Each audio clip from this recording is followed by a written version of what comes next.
부산진 믿음의 가족 여러분, 오늘도 하나님의 은혜와 평강이 여러분의 가정과 일터 가운데 함께 하시기를 소망합니다. 오늘 말씀은 고린도전서 10장 14절에서 11장 1절의 말씀입니다. 그런즉 내 사랑하는 자들아, 우상 숭배하는 일을 피하라. 나는 지혜 있는 자들에게 말함과 같이 하노니 너희는 내가 이르는 말을 스스로 판단하라. 우리가 축복하는 바 축복의 자는 그리스도의 피에 참여함이 아니며 우리가 떼는 떡은 그리스도의 몸에 참여함이 아니냐. 떡이 하나요 많은 우리가 한 몸이니 이는 우리가 다 한 떡에 참여함이라. 육신을 따라 난 이스라엘을 보라. 제물을 먹는 자들이 제단에 참여하는 것이 아니냐.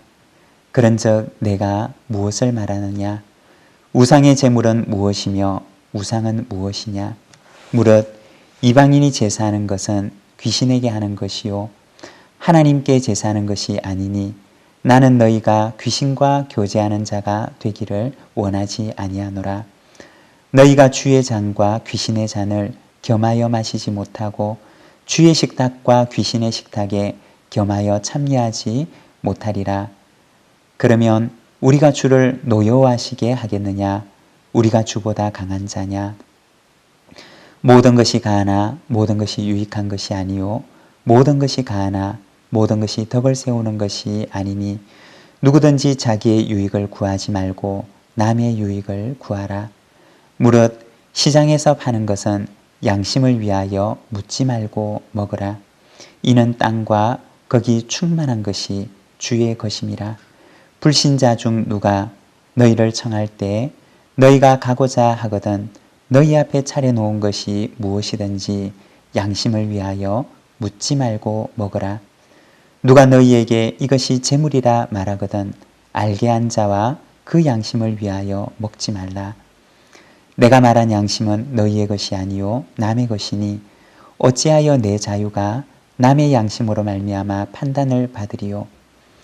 만일 내가 감사함으로 참여하면 어찌하여 내가 감사하는 것에 대하여 비방을 받으리요.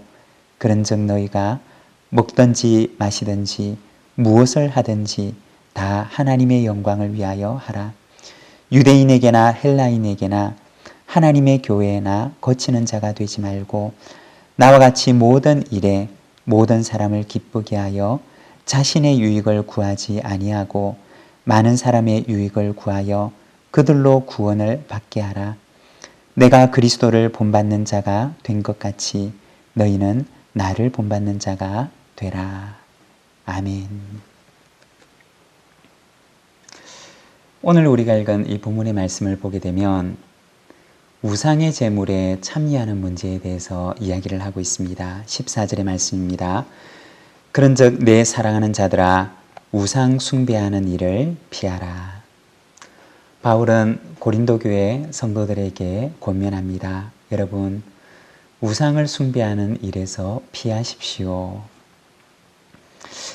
그 당시 고린도 사회에 있어서 이 우상을 숭배하는 문제는 단순히 그들의 종교적인 문제일 뿐만 아니라 그들의 문화와 아주 깊이 연관되어 있는 그러한 문제였습니다. 다시 말하자면 우상을 숭배하는 바로 이 문제가 그들의 문화 속에 그들의 사회 속에 아주 깊이 뿌리 박혀 있었다라고 하는 이야기입니다. 우상에게 드리는 제사 그리고 이어지는 만찬, 이것은 그 당시 고린도 사회에 있어서 아주 보편적인 일이었다는 것입니다.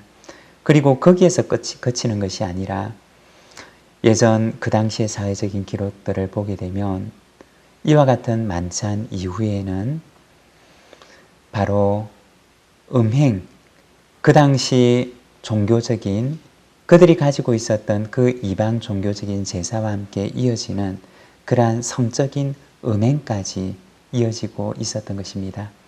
이것이 바로 고린도의 문화였던 것입니다. 여러분, 우리가 고린도전서 말씀을 나눌 때 처음 나누었던 말씀을 기억하십니까?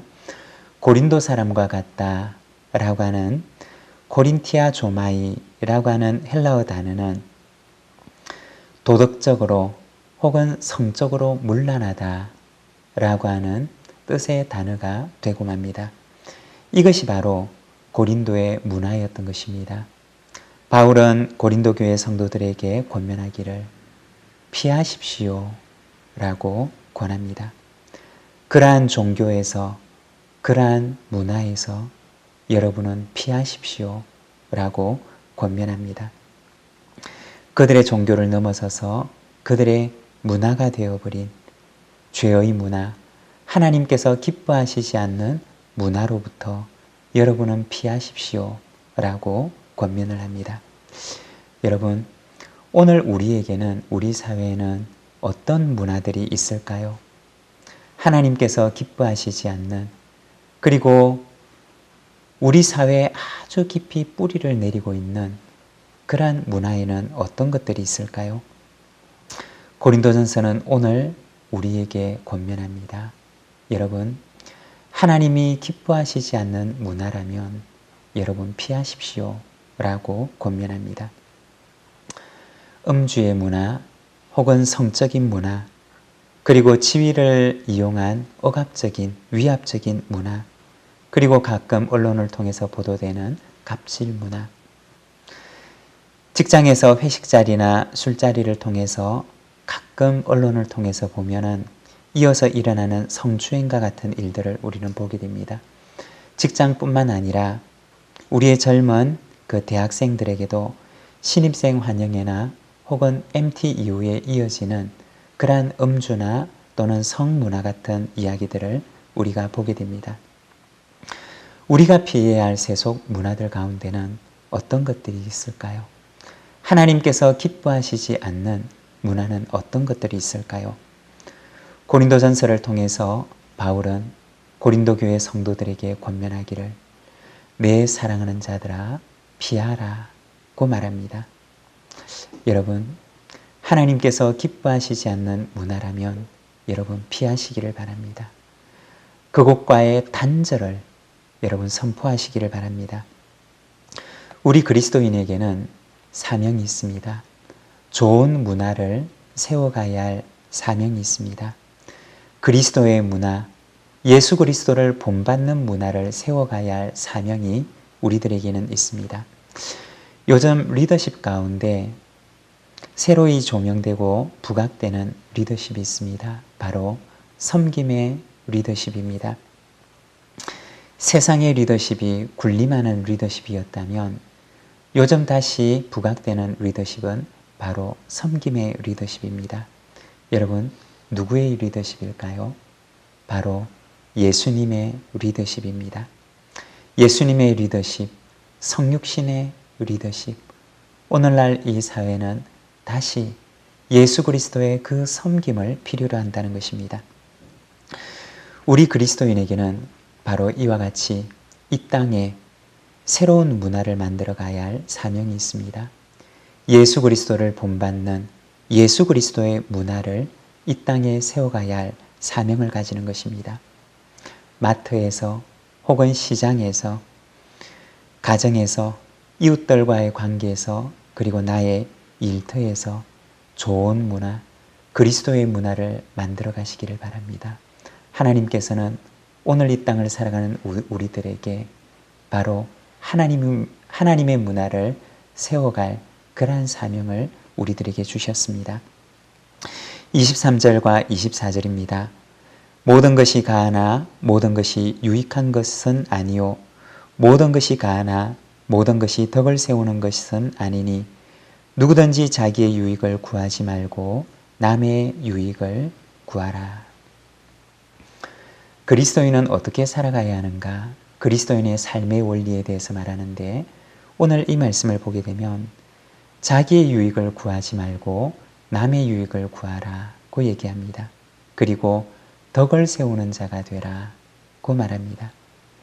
그리스도인은 자신의 유익을 구하는 자가 아닙니다. 자신의 유익이 기준이 되는 사람이 아닙니다. 그 기준은 바로 남의 유익, 남의 유익을 기준으로 삼고 살아가는 사람, 그 사람이 바로 그리스도인입니다. 내가 내 마음대로 사는데 당신이 무슨 상관이냐 라고 하는 것은 성숙한 그리스도인의 삶이 아닙니다. 성숙한 그리스도인은 자기 자신이 아니라 남을 바라볼 줄 아는 사람입니다. 한마디로 얘기를 하면 성숙한 그리스도인은 사랑의 기준으로 살아가는 사람입니다. 공동체 가운데 가장 연약한 사람, 그 사람을 기준으로 해서 살아가는 사람, 그 사람을 배려하고 그리고 그 사람을 보듬는 사람, 바로 그것이 그리스도인의 삶이라고 하는 것입니다. 바울은 고린도 교회 성도들에게 말합니다. 모든 것이 가하지만 모든 것이 유익한 것이 아닙니다. 여러분은 남의 유익을 구하는 자가 되고 여러분은 덕을 세우는 자가 되십시오 라고 말합니다. 여러분, 오늘 우리의 삶의 기준이 그와 같기를 원합니다. 우리 공동체 가운데 내 곁에 있는 가장 연약한 자를 기준으로 삼고 사랑의 기준으로 살아가는 그리스도인의 삶, 성숙한 그리스도인의 삶, 그리고 성숙한 교회 공동체의 삶이 되기를 원합니다. 31절의 말씀입니다. 그런즉 너희가 먹든지 마시든지 무엇을 하든지 다 하나님의 영광을 위하여 하라. 바울은 마지막으로 권면합니다. 여러분, 그런즉 먹든지 마시든지 무엇을 하든지 하나님의 영광을 위하여 하십시오. 하나님의 영광을 위한 삶의 원리 세 가지를 얘기하는데 32절부터 이어지는 말씀을 보게 되면 거치는 자가 되지 마십시오. 다시 말해 다른 사람의 걸림돌이 되는 사람이 되지 마십시오 라고 얘기합니다. 두 번째는 많은 사람의 유익을 구하는 삶을 살아가십시오. 그리고 세 번째는 그리스도를 본받는 자가 되십시오 라고 말합니다. 여러분, 그리스도의 삶은 어떤 삶이었습니까? 우리 예수님의 삶은 어떤 삶이었습니까? 인자가 섬김을 받으러 온 것이 아니라 많은 사람을 섬기기 위해서 왔다고 말씀하셨습니다. 바로 그리스도인의 삶이며 그리스도의 삶입니다. 오늘 고린도전서는 우리에게 말합니다. 무엇을 하든지 하나님의 영광을 위하여 하십시오. 하나님의 영광을 위한다는 것은 첫 번째는 하나님을 사랑하는 삶이고 두 번째는 이웃을 사랑하는 삶입니다. 하나님의 영광을 위하여 살아가는 저와 여러분의 이 하루가 되기를 소망합니다. 하나님을 사랑하고 이웃을 사랑하는 이 하루가 되기를 간절히 소망합니다.